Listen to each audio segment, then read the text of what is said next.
So welcome to Just Two Things, which is powered by Micah. This is such a wonderful episode that I've got on a topic which is so different. I mean, we've been doing various things around management and AI, but this time I've got somebody who is not just a CEO, mind you, the CEO of Blue Horizons, which is in AI, all things AI. He's been an entrepreneur, he's been an explorer, an innovator. He is a multifaceted person, like the kind of people that we tend to have on this show. But he is also somebody who is a phenomenal dancer and somebody who uses dance as therapy and somebody who uses dance as a management tool.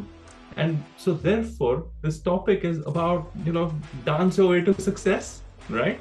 And welcome, Shankar. Shankar is the amazing person that I'm talking about, Shankar Hemmady. Welcome to Just Two Things, where I'm going to ask you just two things which dive into the heart of the matter, right?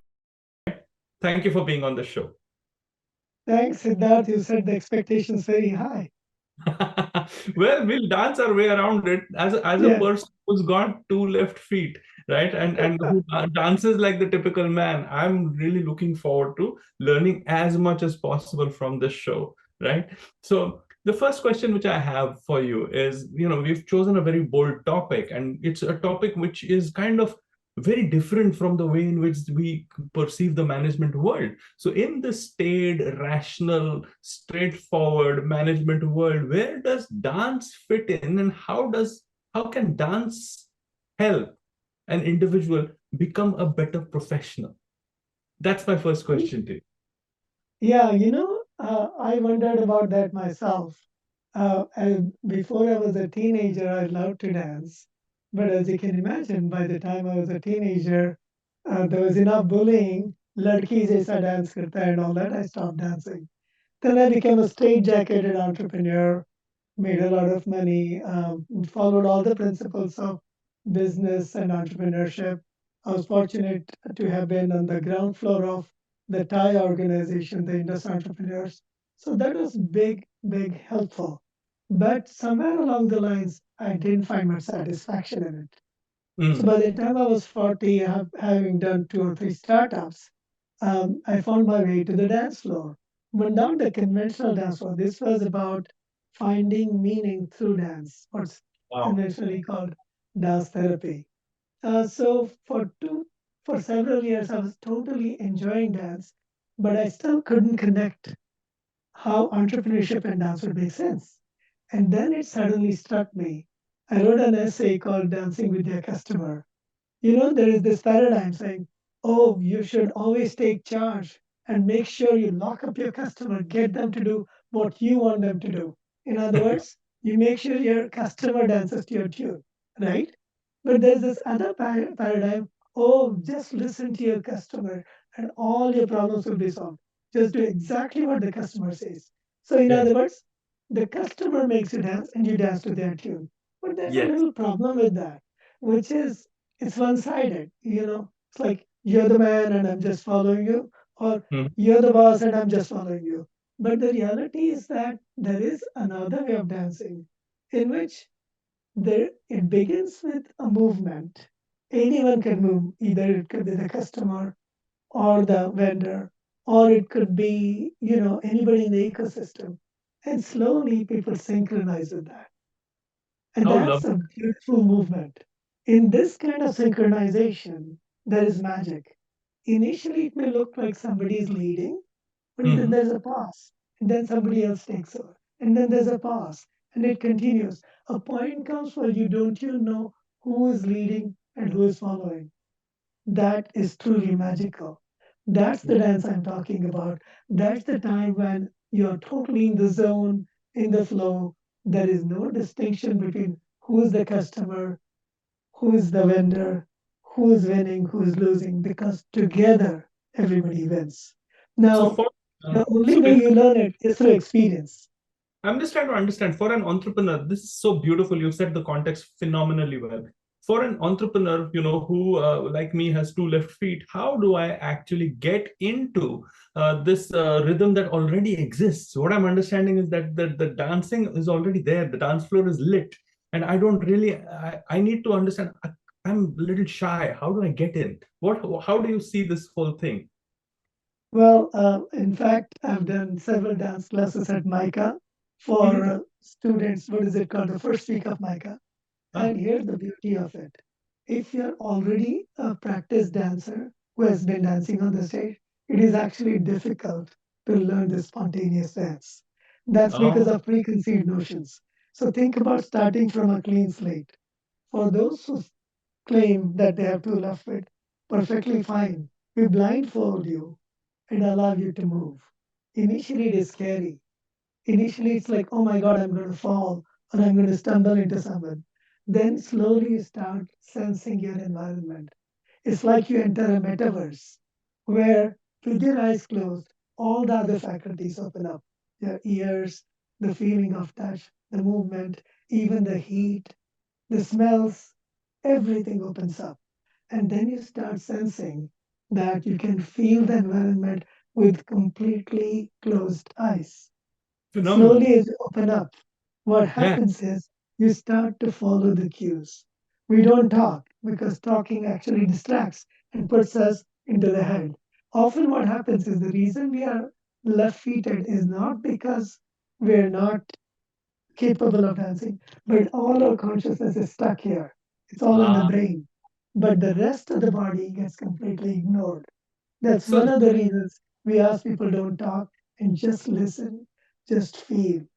So it becomes a completely embodied experience. And if you're a dancer and you've seen, by the way, I learned this dance from my daughter when she was 2 years old.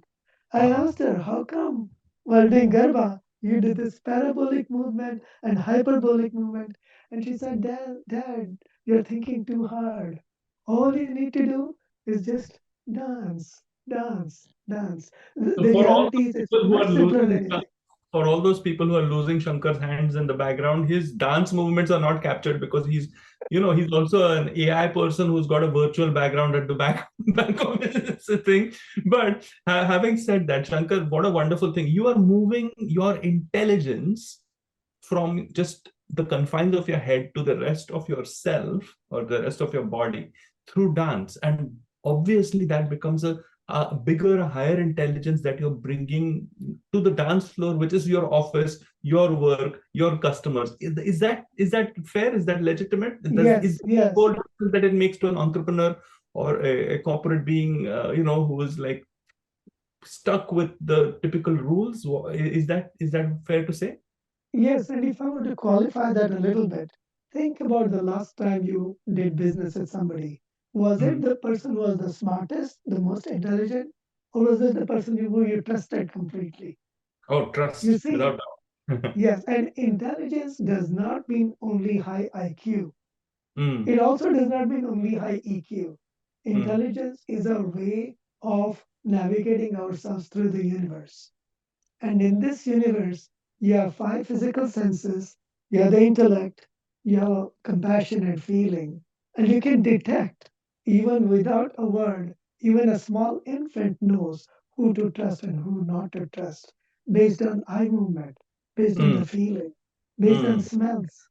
mm. That's the kind of. Now you might think that, oh my God, is Shankar asking me to go back to my infancy? No.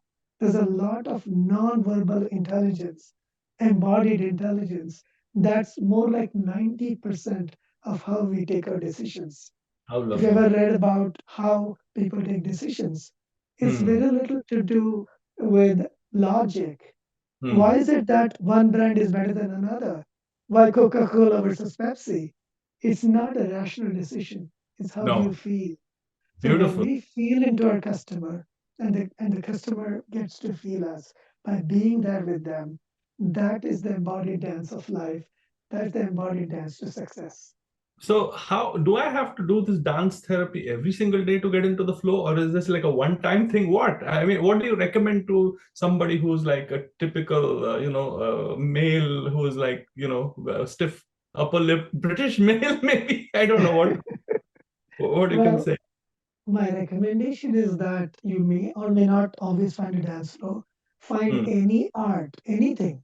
It could be music, it right. could be painting, it could be Mm, writing stories, it could be writing poems, mm, it could be just playing with ChatGPT. anything that brings you into the zone, and use that as the metaphor for life.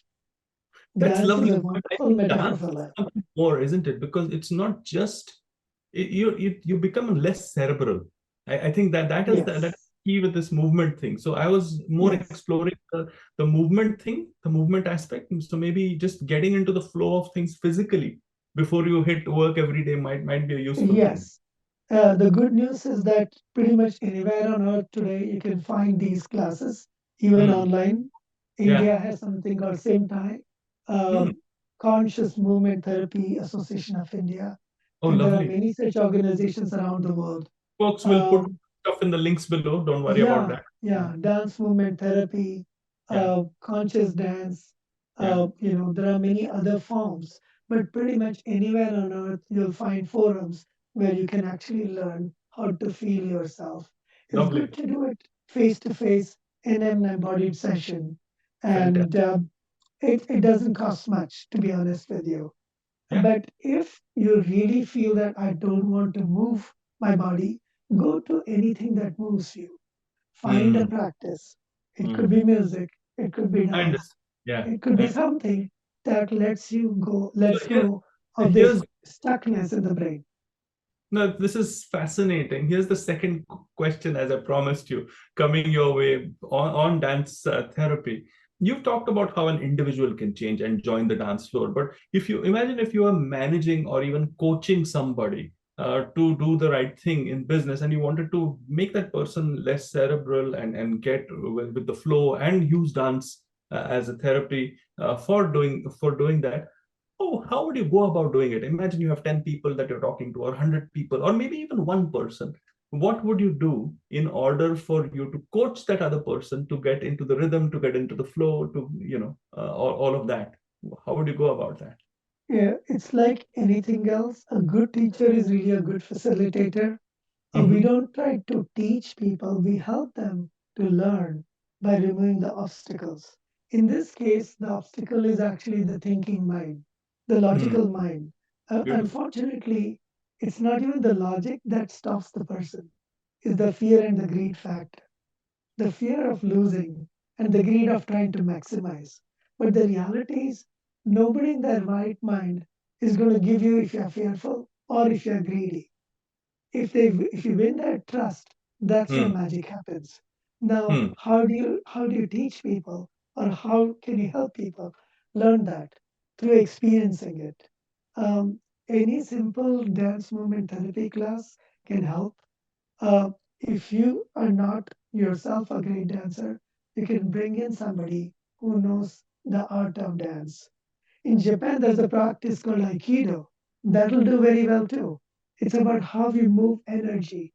How Hmm. you move energy, even when people are going in opposite direction, you Hmm. can move with the person for a while in their shoes in the opposite direction, and together you move in a direction that's conducive to both of you. So So here's a it is not necessary to only learn dance. related question to this is what I'm getting is beautiful. What you're talking about is how do I, get the other person to trust. So that involves a lot of vulnerability. Uh, you know, Yes. uh, and the coach has to navigate this vulnerability to reach out to the other person and make sure that the other person is comfortable with. How do you do that? It's like literally coaxing somebody to the dance floor, isn't it?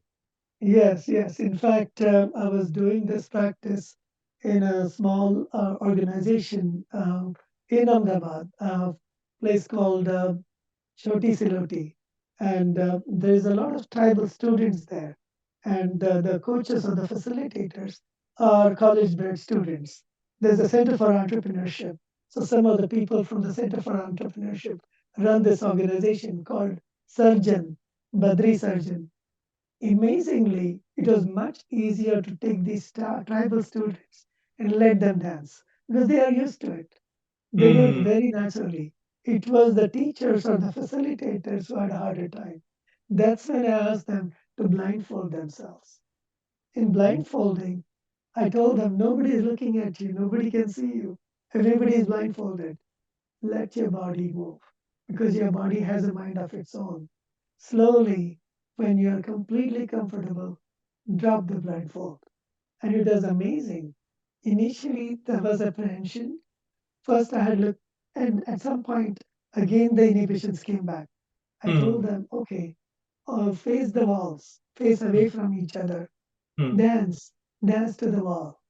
Imagine the wall wants to receive. Imagine the whole universe wants to receive you exactly the way you used to dance when you were a few months old. Before we started walking, we were all good dancers.